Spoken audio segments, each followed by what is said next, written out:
Heather and Kevin, before your father gets to give you away, I have a couple of letters from them. Things they wrote to both of you about why they're excited that you're coming into their families.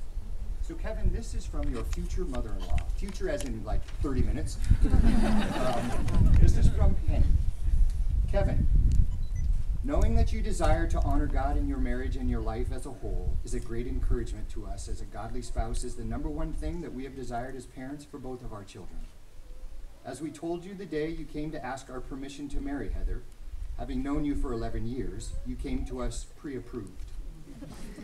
Over those years, we shared many church and family gatherings with you and your parents and have come to know the Voss family well.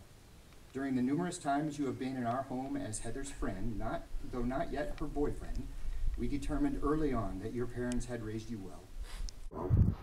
You not only exhibited good manners, but you were respectful of us as her parents. And most of all, even before you declared your love for each other, we witnessed that love in action in the way that you showed respect to Heather. We saw your love for her in the way that you looked at and treated our daughter. God has not only blessed Heather with you as her husband, he has blessed us as well. And these words are from Dawn. There's an old adage, if you want to know how a man will treat his wife, watch how he treats his mother. Being friends with your family has given me some insight into how you will treat my daughter as your wife, Kevin. I have repeatedly seen you show honor and respect with love and kindness to your mother. Your parents, Doug and Donna, have done an excellent job of instilling in you a desire to love and honor God through your relationships with others. When you first started dating Heather, in fact, the evening of your first date, you brought Penny a lovely bouquet of fresh flowers. It paled next to the bouquet of roses you brought Heather, but that is as it should be. Periodically, you would repeat the gesture, and each time you did so, it reminded me that you want to not only honor God, but honor us in your relationship with Heather. Frankly, you had won me over long before you started dating her. I really think that your folks, as well as Penny and I, were wondering when you and Heather were going to get a clue that you were meant to be for one another.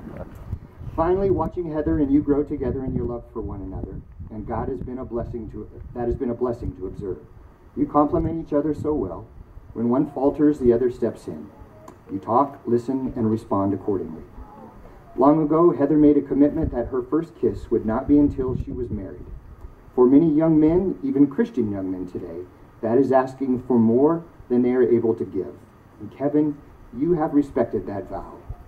In doing so, you have demonstrated your love and respect for my daughter and her family. And more importantly, Kevin, you have proven to me, as your future father-in-law, that you believe God is trustworthy, and a relationship built on trusting him and honoring his promises leads to far greater blessing than doing otherwise. And I already feel as though you are a part of our family, and am looking forward to welcoming you into it, not as a son-in-law, but as a son.